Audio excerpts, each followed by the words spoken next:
Boa noite, amados. Graça e paz, Deus abençoe.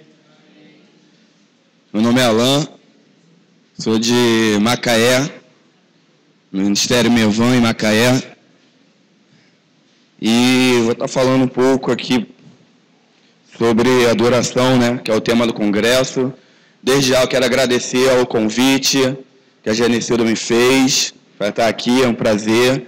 Fui muito bem recebido pelo pastor. Pastor, obrigado, né?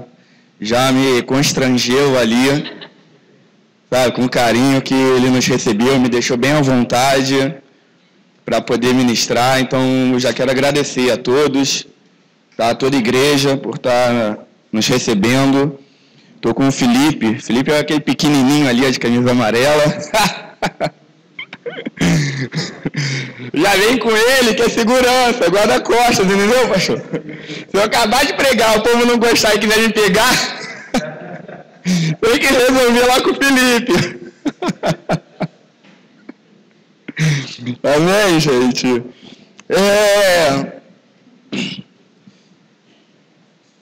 Tem um irmão lá da igreja que ele brinca, né? Ele fala, pastor, quando você for ministrar nos lugares, nas igrejas, a gente não tem que orar pelo Senhor, não. A gente tem que orar pela igreja. Tem que orar pela igreja, pastor. Não é pelo Senhor que a gente ora, não. A gente intercede pela igreja. Porque eles falam que eu tenho uma palavra muito dura. Eu tenho, Guilherme? Aí os caras acabam de ministrar, eles falam assim, pastor, a palavra foi boa, mas você bateu muito. Eu falo, não fui eu que bati, foi a palavra que bate. Se fui eu, foi na carne, não é verdade, pastor? Amém. Se fui eu que bati, foi na carne. Quem bate é a palavra. Viu? Eu só lidero a palavra. E a gente tem dito na igreja que a palavra de Deus é para nos confrontar. A palavra de Deus não é para te agradar, a palavra de Deus é para te transformar. A gente tem que sair dessa história que a palavra de Deus tem que ser... Pastor, tem que pregar uma palavra legal, porque eu trabalhei a semana toda, estou estressado, estou cansado, eu quero ir para a igreja e ouvir uma palavra legal. Não, cara, que você tem que ouvir uma palavra que te quebre, que te confronte. Sabe, a palavra de Deus tem que fazer isso. A gente tem que sair dessa cultura de que a palavra de Deus tem que ser para agradar, para mimar a gente. Sabe, a palavra de Deus tem que ser para produzir transformação de caráter em nós. E... eu só falo palavra, nada mais que palavra. Eu prometo. Mas só que por que eu estou falando isso? Porque a Genecilda me deu um tema e eu gostei, né? Eu não falei com o Luciano. Luciano, olha o tema que ela me deu. Aí depois falou que eu que bato. Não sou eu que bato. Ela falou assim, pastor, tem um tema. Eu falei, tá bom, qual que é o tema? Aí ela, sou ministro de louvor. E daí? Falei, para ela levantou a bola, né, para eu chutar, cara. Então eu tenho que pregar dentro do tema, gente. O tema é esse, sou ministro de louvor. E daí? Né? Então a gente vai falar sobre isso aí. E daí que tu é ministro de louvor? Quantos ministros de louvor tem aqui? Só para saber de quantos que eu vou apanhar nessa noite. Aí, Felipe, tá vendo, né? Quantos que são? Já marca a cara. Entendeu? Mas amém, amados. Mas apesar do tema ser esse, eu não quero falar. São 9h30? É? Meu Deus, o último ônibus para Macaé é 11 horas. Eu não quero falar só para ministros de louvor, né? Eu quero falar para toda a igreja. Quero trazer isso a respeito da adoração. Porque nós temos reduzido a adoração a uma música que é cantada dentro da igreja. Nós temos reduzido a adoração àquilo que nós fazemos domingo nos cultos. E o que nós temos dito é que a adoração não é uma música que você canta para Deus. A adoração é uma vida que você dá para Ele. Você não adora a Deus com a música que você canta. Você não adora a Deus com a música que você canta domingo na igreja. Você adora a Deus durante toda a semana com as suas práticas, com o seu testemunho nas ruas, do lado de fora. E a gente tem que ter consciência disso, Tem um DVD que eu assisti um tempo atrás, do Judson de Oliveira, e ele fala sobre os ministros de louvor. E ele fala da questão de não só do ministro de louvor, mas de todo aquele que trabalha com artes dentro da igreja. O que dança, o que canta, o que toca, o que participa do teatro. Ele vai dizer que a pessoa que trabalha com arte pode ser escrevendo, fazendo uma poesia, fazendo um poema. São pessoas geralmente muito sensíveis. E eu escrevo muito. O pastor estava me falando que ele escreve, né? Eu também escrevo muito. E escrevo poemas, poesias, e eu sempre tive essa questão da sensibilidade muito aflorada. Eu choro com muita facilidade, eu me emociono com muita facilidade. E quando eu comecei a ouvir aquela ministração do Judson, eu comecei a entender um pouco de algumas coisas que eu vivia. Sabe, eu falei, por isso que eu sou tão emocional, porque isso faz parte realmente da pessoa que tem esse lado artístico mais desenvolvido, porque ela precisa ser emocional. Sabe, falam que as melhores músicas, né, sertanejas de forró é quando o cara toma um chifre, né? Aí o cara dando a escrever. Acontece algo que desperta, né, cara? Aquele corno adormecido dentro dele. E ele escreve, então, desesperadamente. Né? E isso é com todos nós que temos essa área artística assim aflorada. Essas coisas mexem muito com o nosso interior, sabe? Geralmente é aquela pessoa que é mais sensível, aquela pessoa que sente mais, né? Que é mais fácil de se deprimir, que é mais fácil de se entristecer, que sorri com facilidade. Ela é muito, né? Vai de um extremo ao outro. Então tem isso, mas também tem a questão da fama, do aplauso, porque querendo ou não, isso engrandece o ego do homem. Então o cara começa a ministrar louvor, e começa a ser olhado, e as pessoas, né, começam a acreditar sobre ele, sobre o ministério dele, algo assim, nossa, que bênção foi hoje o louvor, nossa, como eu fui tocado, tal. E com o passar do tempo, se a gente não vigia, essas coisas começam a entrar. E a gente tem falado um pouco, né? Esse dia eu estava ministrando na igreja, eu falei sobre a questão de guardar o coração. Porque a palavra de Deus vai dizer, olha só, sobre tudo que se deve guardar, guarda o teu coração. Porque é dele que procede a saída das vidas. E depois Cristo, falando em Mateus, vai dizer a mesma coisa. Olha só, de onde vem as guerras, de onde vem a prostituição, de onde vem todos esses maus sentimentos? É do coração. Então a gente tem falado muito sobre guardar o coração, para que essas coisas não entrem no coração. E para aquele que está aqui na frente, muitas das vezes ministrando, tocando, ele tem que ter um cuidado muito grande com essa questão, para que ele não se perca e comece a ser levado pelo aplauso do homem. Comece a ser levado por esse sentimento de fama, de status, que acontece. Algumas pessoas, às vezes, sem saber, acabam idolatrando, sabe? O ministro de louvor acaba idolatrando, né? Músico tem muito isso dentro da igreja. O cara, às vezes, vem para um congresso como esse, aí tem um outro grupo de louvor tocando, às vezes o cara nem presta atenção no louvor, o cara não adora, ele fica olhando o que o cara está tocando, como que ele está tocando, né? Como que ele fez essa nota? Ih, cara, eu toco essa música, mas eu toco diferente.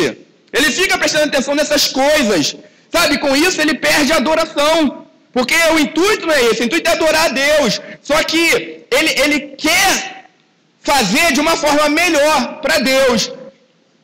Com isso, ele começa a reparar como os outros fazem. E com o passar do tempo, lentamente isso vai acontecendo, você vai se tornando mecânico, você vai se tornando frio. Aí você passa aí nos congressos, nas escolas, nos seminários, não mais para adorar, mas agora para ver como os outros fazem.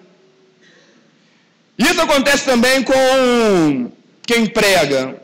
Às vezes você fica olhando muito alguns pregadores que estão aí na mídia, alguns pregadores famosos, e o cara começa a querer pregar igual o cara que está pregando. Você vê um monte por aí pregando igual, você ouve o cara pregando, você fala, cara, olha só, é igual. O cara, ele quer ser uma cópia daquele homem, daquele cara lá que prega, que para ele é o ídolo dele. E às vezes ele está cantando. Cara, eu já vi um monte de Fernandinho espalhado por aí. Os caras querem cantar igual o Fernandinho. Já vi um monte de Ana Paula, Valadão por aí, cara, que querem cantar como ela canta. E aí a gente tem que tomar cuidado com isso. Por isso a questão, por que Deus, ele fala da questão da adoração. Ele vai dizer, olha só, amarás somente o Senhor teu Deus, de todo o teu coração, de toda a tua força, com todo o seu entendimento. Porque ele sabia que com o passar do tempo, é natural que a gente vá se tornando semelhante a quem adoramos, ao objeto adorado. Por isso ele diz, vocês vão adorar somente a mim. Não terão outros deuses além de mim. Porque à medida que vocês forem me adorando, de glória em glória, vocês vão sendo transformados. E isso é real quando a gente olha para os nossos jovens. Sabe, os jovens estão querendo ser igual Passou minha época, agora eu não sei mais quem que é. Na minha época era Menudo, era Dominó. Hoje eu não sei a minha idade agora. Pô, tava achando que o pastor era novinho, o pastor é velho aberto. Da época do Menudo. Né? Hoje eu não sei mais quem é, mas na minha época... Então os jovens ficavam olhando, aí o que eles querem fazer? Querem se vestir igual. Querem usar o mesmo tênis, querem usar a mesma calça, querem usar a mesma roupa. Por quê? É quem eles acompanham, é quem eles estão idolatrando. Então eles querem ser semelhante àquelas pessoas. Você acaba se tornando semelhante ao ser que você adora. Vocês então serão semelhantes a mim. E a palavra cristão era para designar, ou no começo, né, foi usar para designar aqueles que eram semelhantes a Cristo. Não porque falavam igual a Ele, mas principalmente porque viviam como Ele. Viviam e morriam. Porque viviam como Cristo e eram martirizados como Cristo. E eles reconheciam isso porque a forma de viver era semelhante, eram os mesmos atos, era o mesmo testemunho. E agora nós precisamos ver, hoje nós somos chamados de cristãos, mas por quê?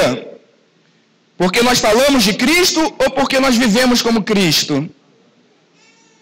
Se a nossa fala não condiz com a nossa prática de vida, então o que nós fazemos dentro da igreja pode ser qualquer coisa, menos adoração a Ele. Porque adoração não é o que você canta, adoração é o que você vive. A sua adoração pode ter som de morte. Você pode estar morrendo e a sua morte está glorificando o nome dele. Ele está sendo adorado através do seu martírio. Ele está sendo adorado através da vida que você está dando para ele, através da sua morte. Isso é adoração. Ele está sendo adorado através do seu gemido, através do seu clamor.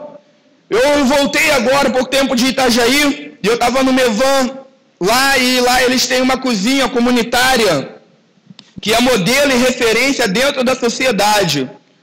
Não só para as igrejas, mas é modelo e referência para a sociedade.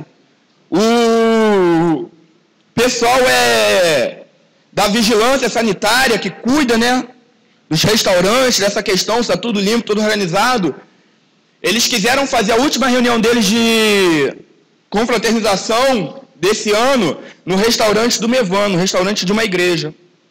E esse é o papel da igreja, é tocar a sociedade. É ser referência para a sociedade. Sabe? Então eles viram que existia um restaurante dentro da cidade, um restaurante comunitário, que era referência em torno da cidade. E esse restaurante é da igreja. Esse restaurante adora a Deus. Por quê? Porque glorifica o nome dele perante toda uma sociedade. Isso é adoração. E o Júnior, que foi um dos responsáveis pelo surgimento desse restaurante, ele estava falando, aqui na cozinha nós temos culto, nós fazemos culto. Nós temos palavra, temos oração, só que a nossa adoração é diferente. A adoração aqui dentro não é o som do violão, não é o som da bateria. A adoração aqui dentro é o som das panelas batendo uma na outra. É o som da carne fritando, é do óleo. A adoração aqui dentro é o som, sabe, dos copos sendo lavados, dos pratos sendo lavados. Isso é o som da adoração. Cara, e aquilo mexeu comigo. Eu falei, cara, isso é adoração. Porque é feito para glorificar o nome de Deus. E a adoração é o que você faz para glorificar o nome dele, para que ele seja conhecido, para que ele seja exaltado. Então nós começamos a entender se isso é adoração, se adoração é o que eu faço para glorificar o nome dele, se ele me chamou para adorá-lo, não só domingo à noite, mas todos os meus dias, 24 horas por dia, todos os dias da semana, então eu preciso glorificá-lo aonde eu estiver. Eu não posso esperar chegar na igreja para adorar a Deus. Eu preciso adorá-lo. Eu tenho falado na igreja lá quando a gente vai começar nossas reuniões, eu falo, vamos dar continuidade ao nosso culto. Eu não digo, vamos começar o nosso culto. Porque se você espera chegar nesse lugar para começar o culto, você está atrasado há muito tempo. Esse lugar aqui é lugar de continuar o culto a Deus. Não é lugar de começar o culto a Deus. Você não começa aqui, você começa na sua casa, você começa no seu dia a dia, você começa ao se deitar, você começa ao se levantar. Sabe, é o que você faz dentro do ônibus, você exalta, você o adora ali.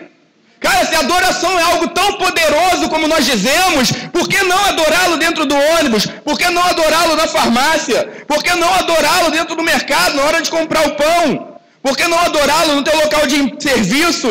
Se a adoração é tão poderosa assim, temos que começar a adorar no lugar onde nós estamos, para que as pessoas que nos cercam sejam atingidas por essa adoração. Não adianta aqui dentro ter uma adoração, algo, sabe, sobrenatural. Não adianta você rugir como um leão aqui dentro, se lá fora, quando você sai, você mia como um gato. Não dá, cara. É lá fora que o leão tem que rugir. É lá fora que você tem que bradar. Porque aqui nós estamos num ambiente espiritual. Aqui, nós estamos subindo e ele descendo. Saul não era profeta. Mas quando ele se encontrou no ambiente profético, o que ele fez? Ele profetizou. Por quê? Porque o ambiente era profético. No ambiente profético, você não precisa ser profeta para profetizar.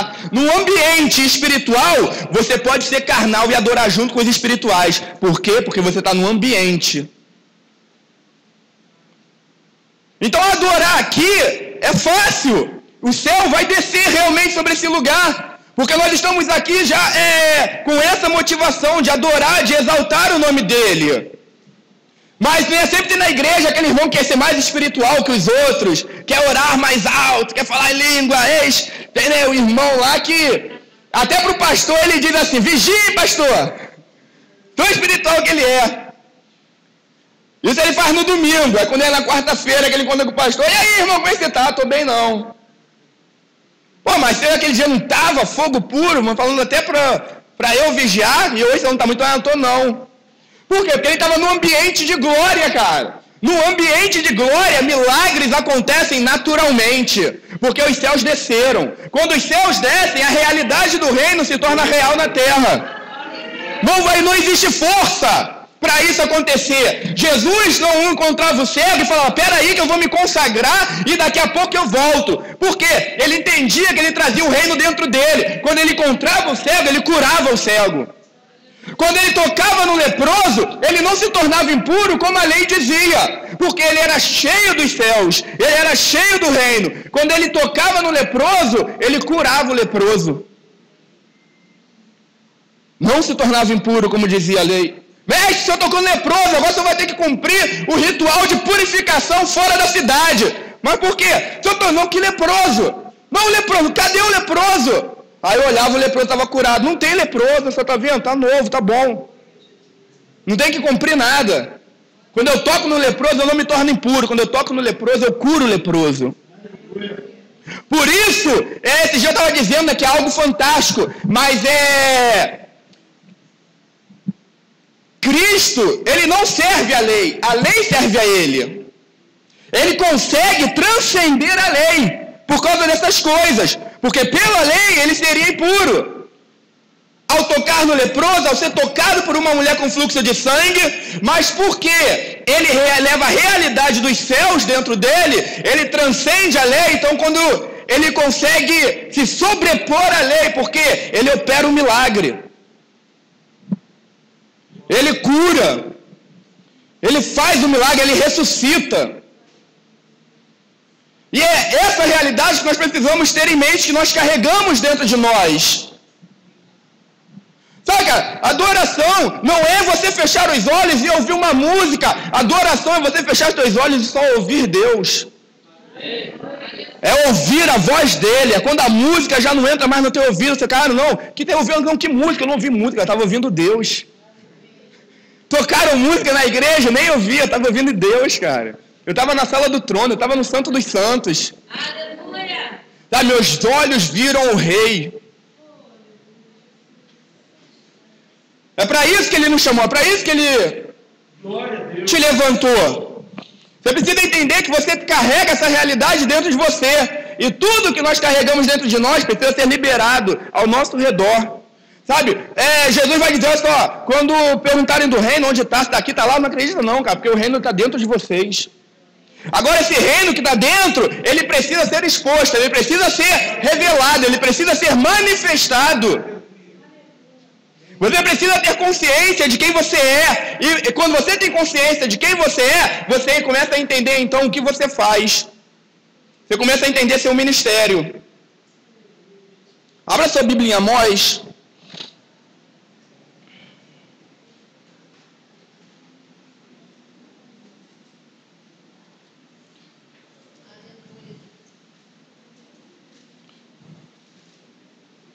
Eu vou esperar porque eu sei que Amós, falaram para mim que Amós é missionário, né, cara? É difícil achar Amós, ele nunca está no mesmo lugar. Ele fica passeando na Bíblia. Um dia você abre Amós, está aí, no outro dia, cara, cadê Amós? Meu Deus do céu! Ele fica brincando de esconde-esconde com a gente. Pode olhar no índice, tá, Matos?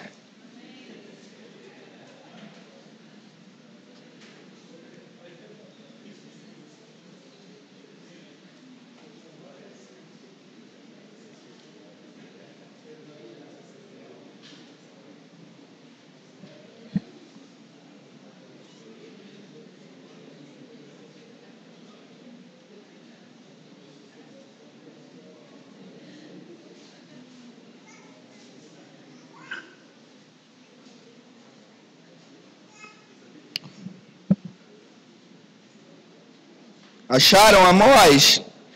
Então vamos ler primeiro o capítulo 5.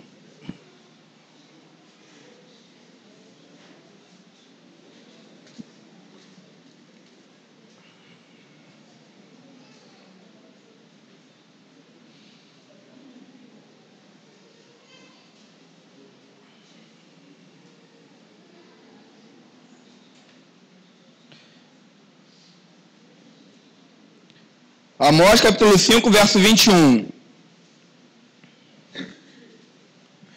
Aborreço, desprezo as vossas festas, não me dão nenhum prazer. E ainda que me ofereçais holocaustos e ofertas de manjares, não me agradarei delas, nem atentarei para as ofertas pacíficas de vossos animais gordos. Afasta de mim o estrépito dos teus cânticos, porque não ouvirei as melodias dos teus instrumentos. Corra, porém, o juízo como as águas, e a justiça como um ribeiro impetuoso. Amados, Amós está dentro de um contexto que os ricos estavam explorando seus irmãos pobres. O começo de Amós vai dizer que a corrupção estava tão generalizada que os sacerdotes estavam aprovando que os ricos tomassem os pobres como escravos. Eles estavam trocando a vida de homens por um par de chinelo velhos, por um par de sandálias. Amós vai falar isso. E agiam como se não estivessem fazendo nada de errado, agiam como se estivesse tudo bem, continuavam prestando seu culto cerimonial a Deus, continuavam com as suas festas, continuavam com as suas assembleias, continuavam dando as suas ofertas, dando seu dízimo, continuavam fazendo tudo, mas somente de aparência, porque o interior deles não havia nenhuma realidade daquilo que Deus tinha separado para o seu povo, daquilo que era desejo de Deus para o seu povo. Porque Deus sempre trabalhou com Israel, fazendo com que Israel cuidasse de 4 elementos que existiam e existem dentro da sociedade. Era o pobre, o órfão, a viúva e o estrangeiro. Deus sempre falou, olha só, esses 4 tipos de pessoas é dever de vocês cuidar. Vocês vão alimentar, vocês vão receber na casa de vocês, vocês vão dar de comer para essas pessoas, vocês irão vestir essas pessoas. As viúvas, naqueles dias, né, quando o marido de uma mulher morria, ela seria passada automaticamente para o seu irmão. Isso se o irmão quisesse. Porque se o irmão não quisesse, nenhum outro irmão quisesse assumir, e muitos não queriam, porque muitas das vezes o marido morria e deixava a viúva com filhos. E os filhos não eram dele, os filhos iriam perpetuar o nome do primeiro marido. Então os irmãos não queriam, em muitos casos, assumir as viúvas. Mas as mulheres não tinham. Hoje, em pleno século XXI, nós sabemos ainda como é difícil a vida da mulher, que ainda luta pelos seus direitos. Agora imagina dentro desse contexto. A vida de uma mulher, para você ter ideia, valia menos do que a vida de um animal. Uma ovelha, um camelo, uma cabra, valiam mais do que uma mulher. Valiam mais que uma mulher. Quando Deus fala para cuidar das viúvas, Ele está dizendo, porque se ninguém cuidar, se ninguém amparar as viúvas, elas terão que se tornar prostitutas. Elas terão que se prostituir para poder sobreviver. E Deus não queria que isso acontecesse com as mulheres de Israel. Então Ele diz, vocês vão cuidar das viúvas. Para quê? Para que elas não tenham que se prostituir. Para que depois de mulheres já feitas com filhos, elas não tenham que se prostituir para sobreviver. Eu não quero isso para as mulheres do meu povo. Vocês vão cuidar dos órfãos, porque os pais deles, o pai dele, muitas das vezes, provavelmente, morreu em uma batalha, morreu lutando por Israel, e agora era dever do povo cuidar do órfão. Deus vai falar, vocês vão cuidar do estrangeiro, porque vocês foram estrangeiros em terras estranhas, e eu cuidei de vocês, não deixei que nada faltasse para vocês. E assim como eu cuidei de vocês em terra estranha, vocês vão cuidar dos estrangeiros que estiverem peregrinando sobre a terra de vocês. E Amós é levantado com uma palavra muito pesada, porque o povo estava agora explorando os pobres. O povo agora não ligava se as viúvas teriam que se prostituir. Eles estavam continuando se aproximando de Deus, mas agora com puro cerimonialismo. Eles queriam se aproximar de Deus através das suas ofertas, através de seus manjares, através das suas festas. E Deus está dizendo, eu abomino isso. Deus está dizendo, olha só, parem com a música de vocês. Eu não quero ouvir o som da harpa de vocês. Eu não quero ouvir a música entoada por vocês. Ao invés disso, o que eu quero é que corra, porém, o juízo como águas e a justiça como ribeiro impetuoso. Porque a gente precisa entender que a nossa adoração a Deus passa pelo serviço que é praticado ao nosso próximo. Era isso que ele queria entender. Você me adora quando você cuida do órfão. Você me adora quando você cuida da viúva.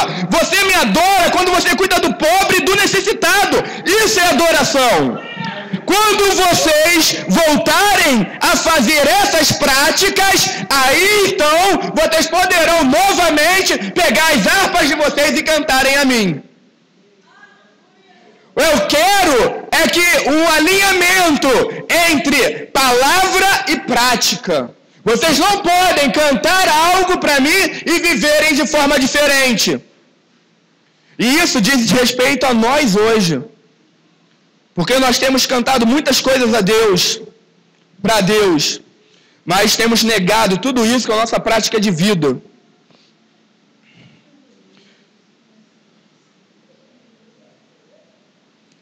Ainda aí, no capítulo 6,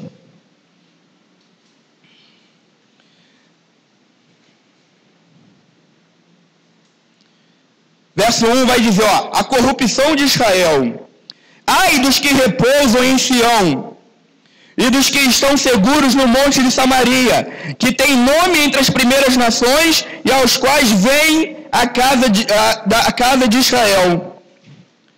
Passai a Calné e vede, e dali ide a grande Ramate.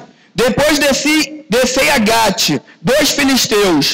Serão melhores que estes reinos? Ou será maior o seu termo do que o vosso termo?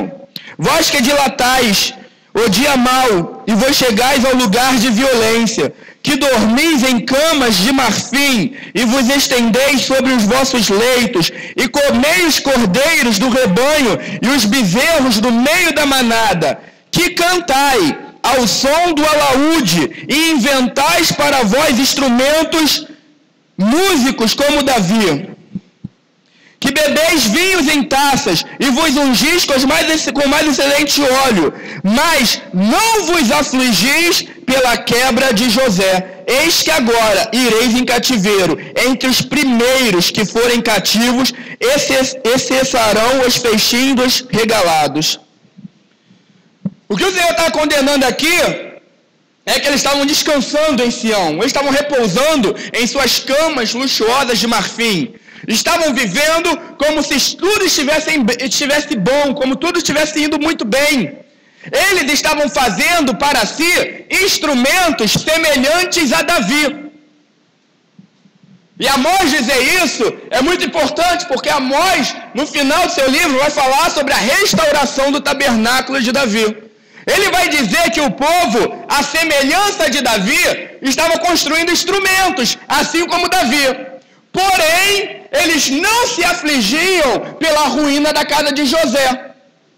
Eles estavam dizendo, olha só, vocês querem fazer instrumentos, vocês querem criar um modelo de adoração como foi o de Davi, mas sem ter o sentimento de Davi.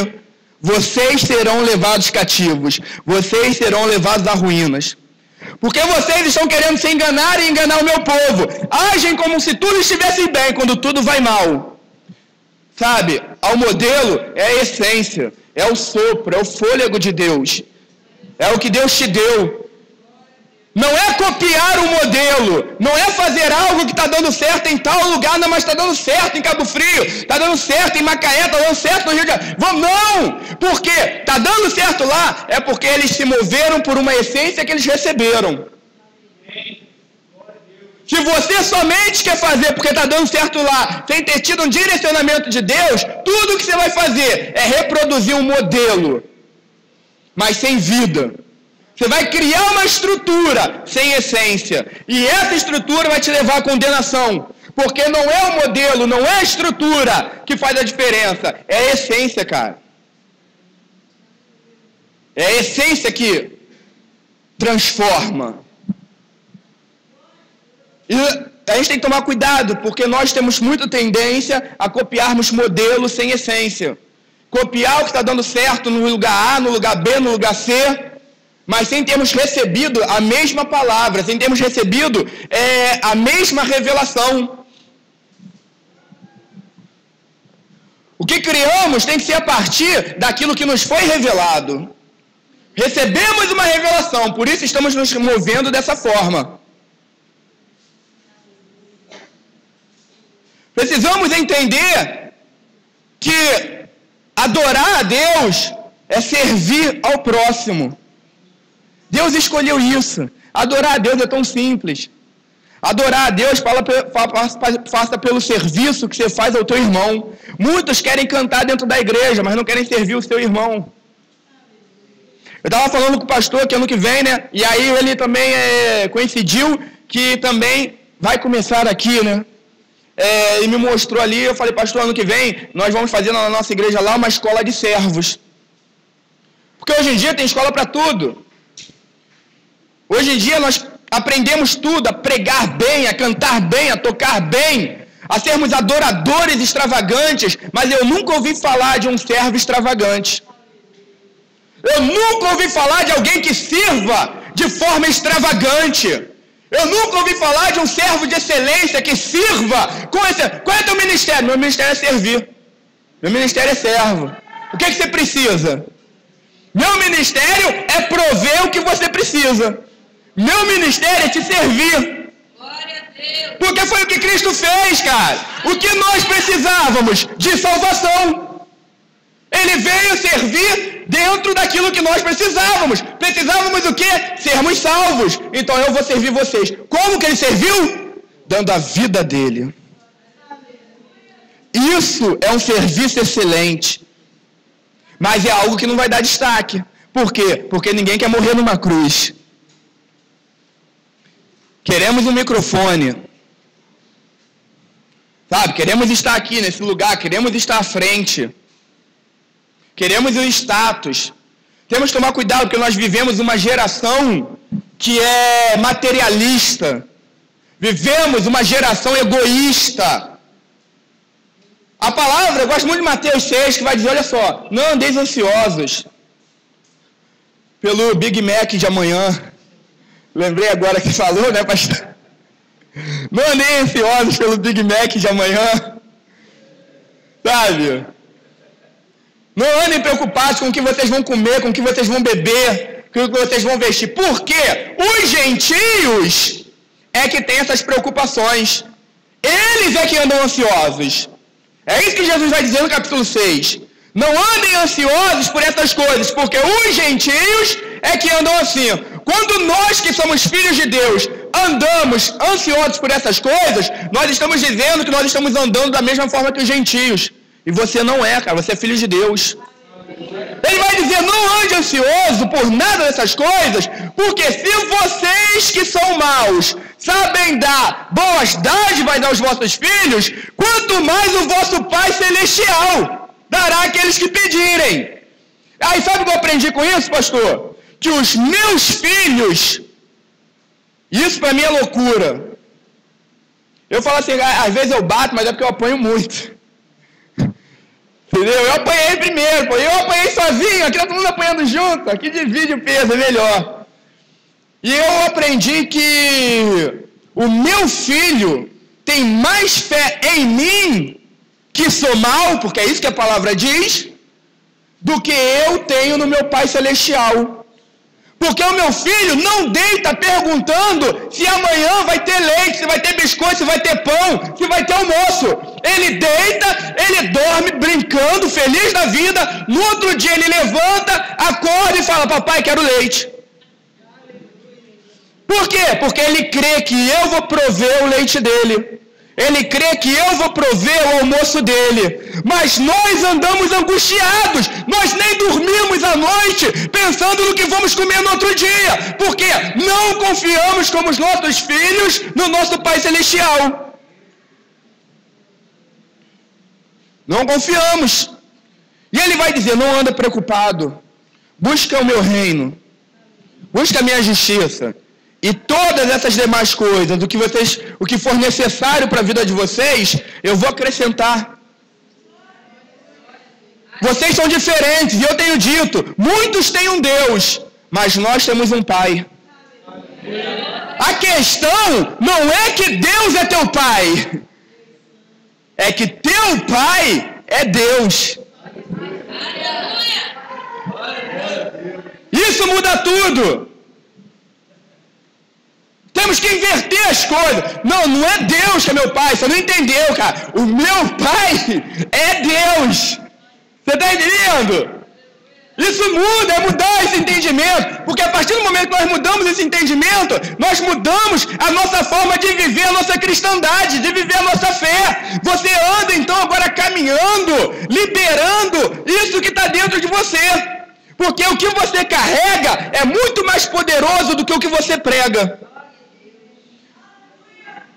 O que você carrega é muito mais poderoso do que o que você prega, do que o que você fala, do que o que você canta. Um rio de água viva flui do seu interior. Por que flui um rio de água viva do seu interior? Para que você possa ressuscitar esses mortos que estão aí.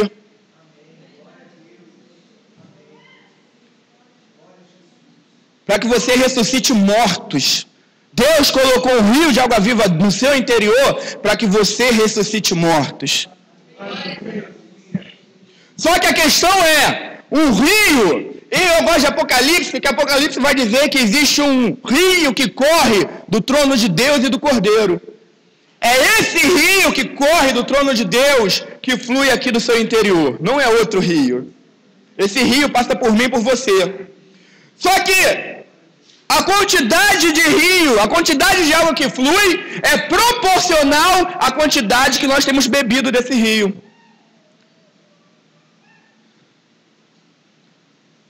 Se está fluindo pouco, é porque você tem bebido pouco do rio. Precisamos beber mais. Precisamos orar mais. Isso é oração. É orar mais. Por que eu falo que adoração é uma vida que você dá, não uma música que você canta? Eu gosto muito de João 3,16. Sabe? Deus tem falado muito comigo nesse versículo. É um versículo que nós conhecemos tanto, né? Repetimos tanto. E a questão da essência que eu estava dizendo, fala a respeito disso.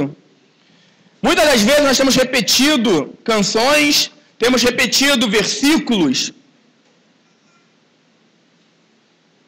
sem a essência de quem falou.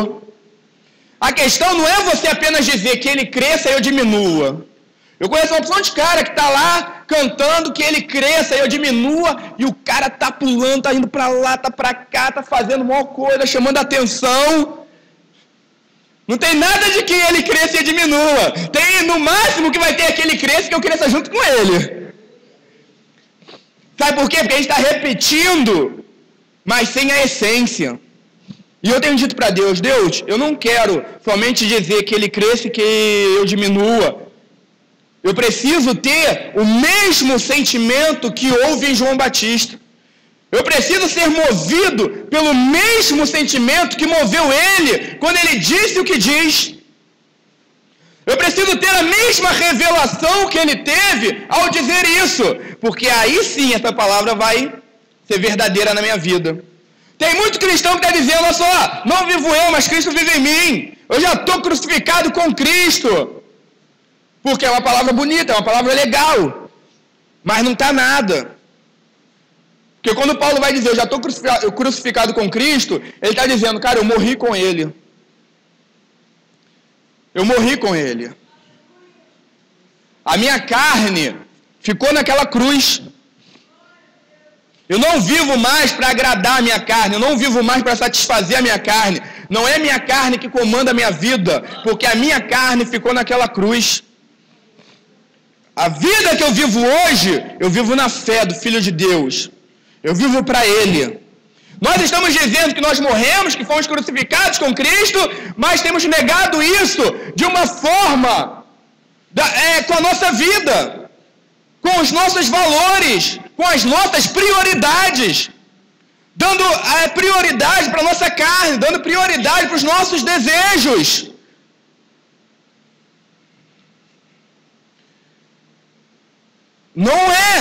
Não estamos vivendo para o reino de Deus, não estamos vivendo para a glória dele, porque não estamos dispostos a morrer, não estamos. Sabe por que a gente não está disposto a morrer? Porque a gente não está disposto a dar 2 horas por dia para ele. A gente não está disposto a dar 3 horas por dia para ele, a gente não está disposto a dar 4 a 5 horas por dia para ele. E você quer dizer que a gente está disposto a morrer? Cara, um cara morto, ele vive o que vier. E Paulo vivia dessa forma. Ele vai dizer, eu estou acostumado a tudo. Eu estou acostumado a passar frio, a passar fome. Eu estou acostumado a ter abundância. Eu estou acostumado a faltar tudo. O viver, para mim, é lucro. O que vier, Veio. Já reparou o que o Tiago fala? Nada tendes, porque nada pedis. E quando pedis, pedis mal. Pedis para os vossos próprios deleites, para a vossa própria ganância. Tiago está dizendo isso. Ele está dizendo que nós não temos nada porque não pedimos. E quando pedimos, nós pedimos de acordo com o quê? Com a nossa vontade, com o nosso desejo. Você acha que isso é uma vida que glorifica a Deus? Aí eu posso chegar aqui no domingo e falar que eu adoro a Deus? Mas a adoração é muito mais do que palavra. É muito mais do que uma música que eu canto. É muito mais que uma palavra que eu libero. Sabe, adoração é uma vida que você deu para Ele, você entregou para Ele. Não me pertence mais, Deus, é tua. Faz o que você quiser. E o que Ele vai fazer? Ele vai fazer algo que glorifique o nome dEle, não que exalte a você. A vontade de Deus é o quê? Boa, perfeita e agradável. Só que nós transformamos a vontade de Deus na nossa vontade. Porque nós achamos que tudo que Deus tem que fazer para nós tem que ser o quê? Bom, perfeito e agradável. Só que ele diz que a vontade de quem que é? É a dele, não é a sua. Então significa que para você vai ser dolorido, vai ser doído, vai ser sofrido. Mas que para ele vai ser bom, agradável. Por isso ele vai dizer, cara, olha só, eu tenho prazer na morte dos justos. Eu tenho prazer. Porque alguém que morre glorifica o meu nome. Pra gente dói. Imagina para Pedro sendo crucificado de cabeça para baixo. Imagina para Paulo sendo decapitado. Você acha que foi bom, agradável e perfeito para Paulo? Para ele não foi, mas redundou em glória para quem? Para ele. Para Deus foi boa, perfeita e agradável. Porque glorificou o nome dele, exaltou o nome dele. Então foi bom, perfeito e agradável. Agora, se o meu coração está alinhado com o dele, como a desses homens estiveram, aí para mim também vai ser um prazer. Porque Paulo vai dizer isso. Me importa sofrer. Me importa sofrer pelo nome de Cristo. Eu trago no meu corpo as marcas do Evangelho. Cara, quem aqui pode dizer que traz no corpo a marca do Evangelho? Ele se orgulhava desse sofrimento do qual nós tanto corremos. Porque nós temos reduzido o Evangelho hoje à bênção, a 7 vezes mais, a dupla honra. Quer ver só a história? Jó me persegue, cara. A história de Jó. O que você conhece de Jó? Quem aqui conhece Jó? Quem aqui conhece Jó? Ainda bem que ninguém levantou a mão. Porque você não conhece Jó, você conhece a história de Jó. Mas nós precisamos conhecer Jó. Precisamos saber quem era Jó. O que nós sabemos de Jó é que Jó era um homem muito rico, que tinha muitas coisas e que de repente perdeu tudo. Ficou com o corpo coberto de chagas e ficou com um caco lá se limpando. Falaram que Jó perdeu tudo mesmo, que ele perdeu até a unha, por isso ele se coçava com um caco de telha. Né? Nem unha tinha. Aí passou por isso, mas no final, Jó teve tudo em dobro. Você vai ter tudo em dobro, meu irmão. Né? Só que a gente não conhece a vida de Jó, cara. Depois você lê, se você tiver uma Bíblia na NTLH, nova tradução na linguagem de hoje. Se você tiver essa Bíblia, depois você lê o capítulo 29 e o capítulo 31 de Jó. Você vai conhecer quem era Jó. A palavra vai dizer que quando Jó chegava num lugar, os mais novos, eu tenho essa mania, minha esposa fica brigando. Os mais, que eu falo muito alto já.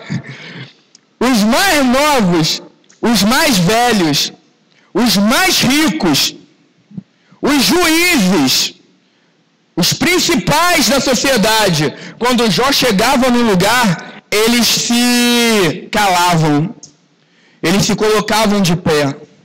Ninguém falava mais nada quando Jó chegava. Por quê? Por causa da prática de vida de Jó. Capítulo 29 e 31 vai dizer quem Jó era. Ele vai dizer, olha só, eu era pai dos pobres. Eu era os olhos dos cegos e os pés dos coxos. Quando eu via alguém passando frio, eu pegava a lã das minhas ovelhas e os cobria. Quando eu via alguém passando fome, eu repartia a minha comida com ele. Aqui eu estou resumindo para vocês. Mas se você ler, eu já li, eu estou há 6 meses. Jó não aguenta mais. Quando eu vou pregar, Jó já fala para mim, ó, me deixa quieto no meu canto hoje, por favor. Não aguento mais você, Ela. Ninguém nunca pregou tanto de Jó como eu. Estou há 6 meses falando de Jó. Mas há 6 meses eu falo a mesma coisa e sempre que eu falo eu sou impactado pela prática de vida de Jó. Jó tinha uma vida que glorificava a Deus, que exaltava o nome dele. Porque ele obteve, pela prática de vida de Jó, ele obteve respeito de toda a sociedade. Adorar a Deus, a igreja vai adorar a Deus quando da porta para fora, o que nós fizermos for referência para uma sociedade perdida. Eles vão começar a perceber que a igreja exalta e glorifica o nome dele, não por aquilo que ela canta no domingo da igreja, mas por aquilo que ela pratica na segunda-feira na rua. Sabe, adoração é atrair os olhos do mundo para Deus. Adoração é fazer com que todos parem para olhar para Ele. Se você tem atraído os olhos do Senhor para você, você não está adorando a Deus. É fazer com que as pessoas enxerguem Ele, olhem para Ele. E por que eu falo então de uma vida que nós damos? Porque João 3,16 vai dizer isso, né? Todos nós conhecemos João. Temos repetido isso várias vezes, inúmeras vezes. Mas talvez você já parou para pensar no que diz essa palavra. Deus amou o mundo de tal maneira, de tal forma, que Ele deu o Filho dele. Amar envolve em dar algo que tem valor para você. Se você adora a Deus, mas essa adoração não te custa nada, cara, então essa adoração não está chegando no trono dele. Davi entendeu isso antes da gente, cara. Davi vai dizer, cara, eu não vou dar ao Senhor uma adoração que não me custe nada. Porque Ele deu algo que custou tudo para Ele deu o próprio Filho. Porque Ele amou. A motivação de Deus ao enviar foi o amor. Como eu falei, nós precisávamos ser salvos. Existia uma necessidade. Qual era a necessidade? A necessidade de salvação. Existia uma necessidade de salvação. Mas Jesus não foi enviado por causa da nossa necessidade. Ele foi enviado por causa do amor do Pai. O amor motivou. O amor foi a motivação. O que nos motiva a sair e a glorificar e a exaltar Ele não é o mundo perdido, não é a necessidade de salvação, não pode ser, porque Deus não foi motivado por necessidade, foi motivado por amor. Se o que nos move é a necessidade, nós não estamos alinhados à vontade de Deus. A igreja tem que se mover da mesma forma que Deus se move, e a motivação de Deus é o amor. E por coincidência ou não quero entrar no mérito da questão. Guilherme, pega aqui para mim aqui para a gente ir caminhando para encerrar. Eu não quero entrar no mérito da questão. 1 João 3,16 vai dizer a mesma coisa. Nisso consiste o amor de Deus, em que Ele deu a vida dele por nós, e que nós devemos dar a nossa vida pelos nossos irmãos. Você adora a Deus é quando você dá a sua vida pelo seu irmão. Você adora a Deus é quando você serve o próximo com a sua vida. Parábola do bom samaritano. Quem é meu próximo? Será que teu próximo é esse que está sentado do seu lado, na sua cadeira?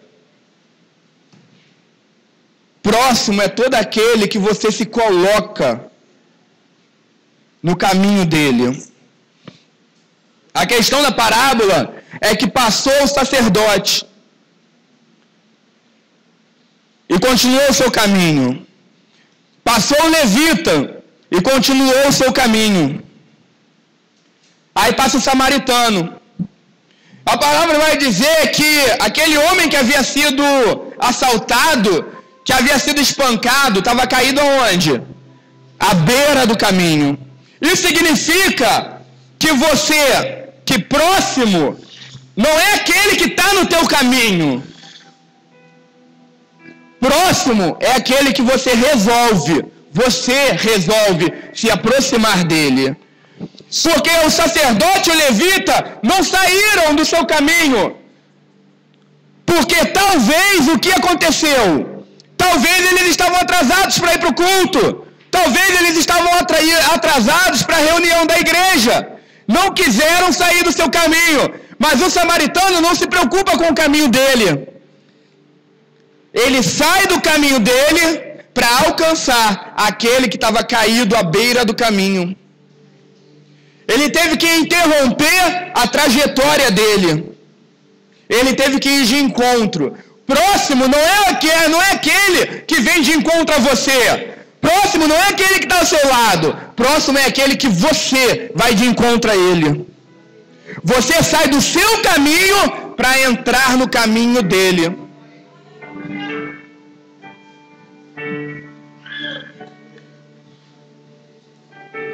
Você deixa os teus afazeres. Por quê? Cara, eu preciso ler isso. Não precisa abrir sua Bíblia, porque é um texto bastante conhecido. Pode ficar com teus olhos fechados. Deixa que eu leio para você. Filipenses.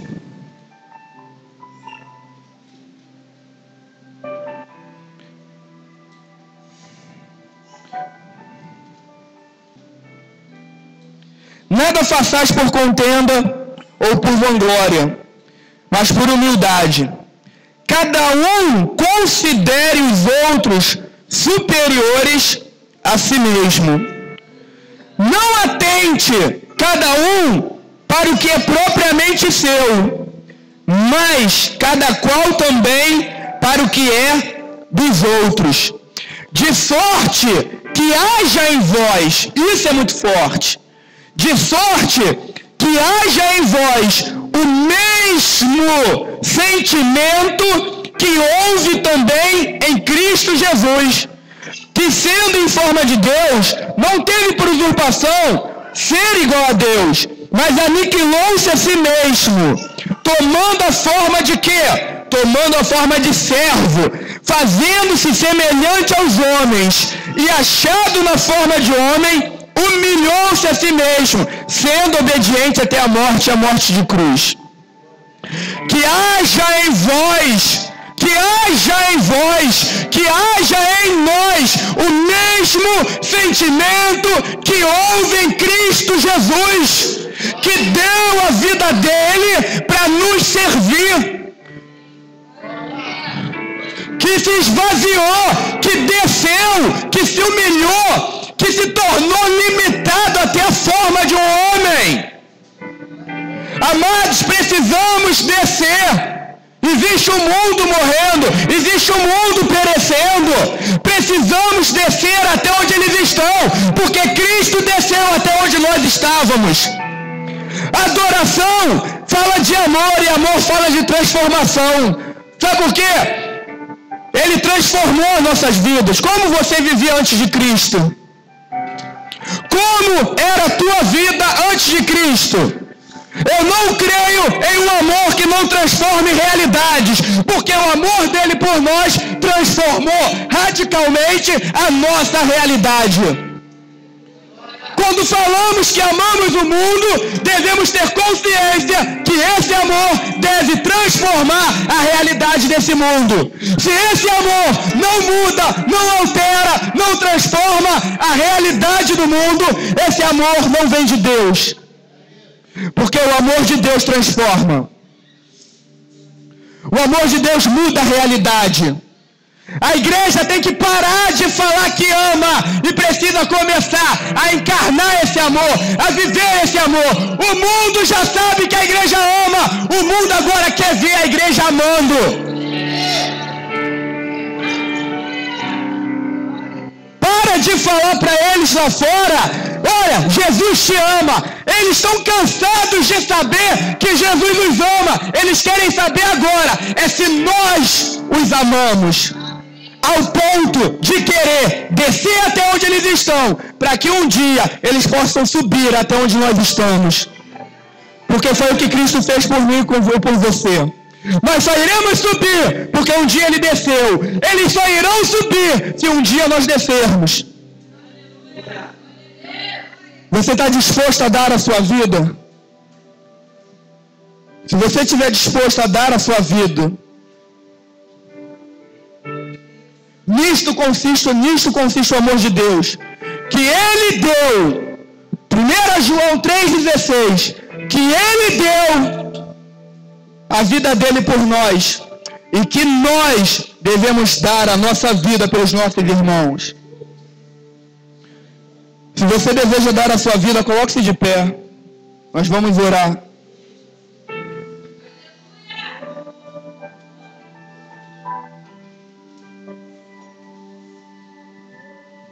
O que isso tem a ver com o tema? Sou ministro de louvor e daí? Tem a ver só isso. Tu é ministro de louvor e daí? Deus não te chamou para ser ministro de louvor.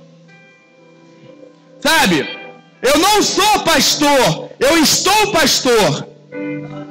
Eu sou filho.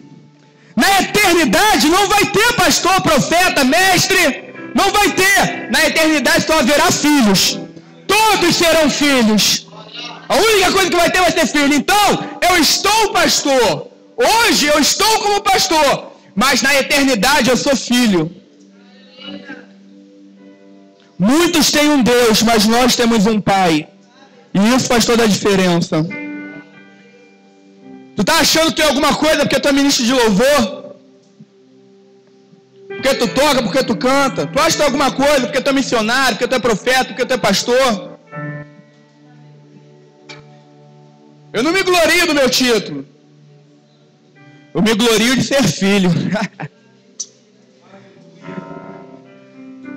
Eu me glorio por ser filho dele. Eu tenho uma herança, não é porque eu sou pastor. Eu tenho uma herança porque eu sou filho. Não pensa que seu ministério se resume a cantar louvores dentro da igreja. Teu ministério vai muito além disso. Teu ministério é servir ao mundo perdido. Seu ministério é alimentar o mundo que passa fome.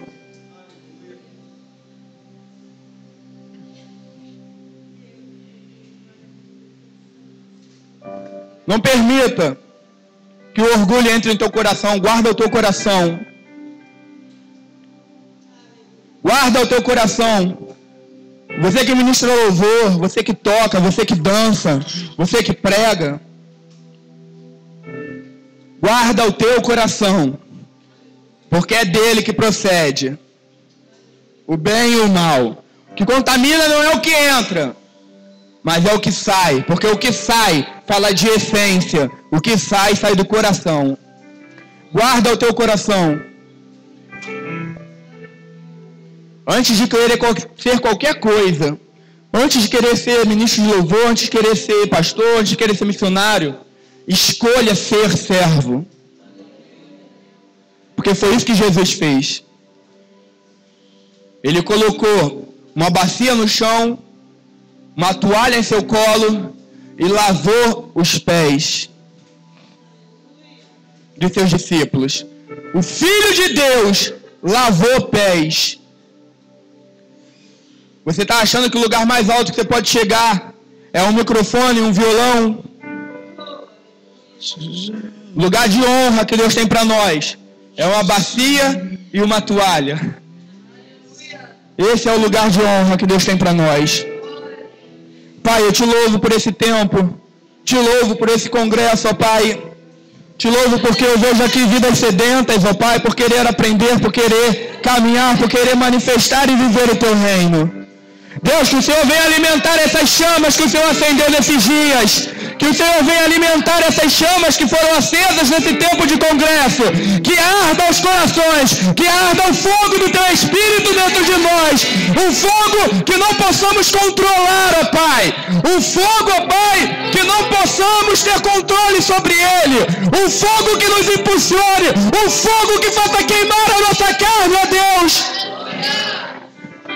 Que o Senhor faça arder dentro de nós, dentro dos nossos corações, um fogo, ó Pai, que não possa ser contido somente com 2 horas de louvores dentro da igreja.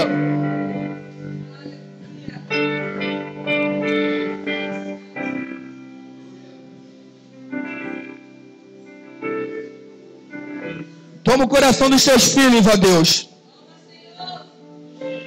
De cada um dos Teus filhos que participou desse congresso, que fazem parte dessa igreja. Dá-lhes coração de servos, coração dispostos a servir, ó Pai, como o Senhor serviu. Não queremos apenas repetir palavras bonitas dentro da igreja. Queremos ter o sentimento, queremos ter a realidade, ó Pai. Queremos saber o que se passou no coração desses homens quando eles disseram essas coisas. Dá-nos essa revelação. Abençoa-nos nessa noite com fome e sede por Ti. Uma fome que não pode ser controlada. Uma fome que não passe com uma mensagem de um DVD.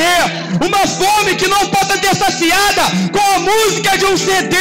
Mas uma fome que só possa ser saciada em Tua presença, pelo Teu Espírito, ó Deus.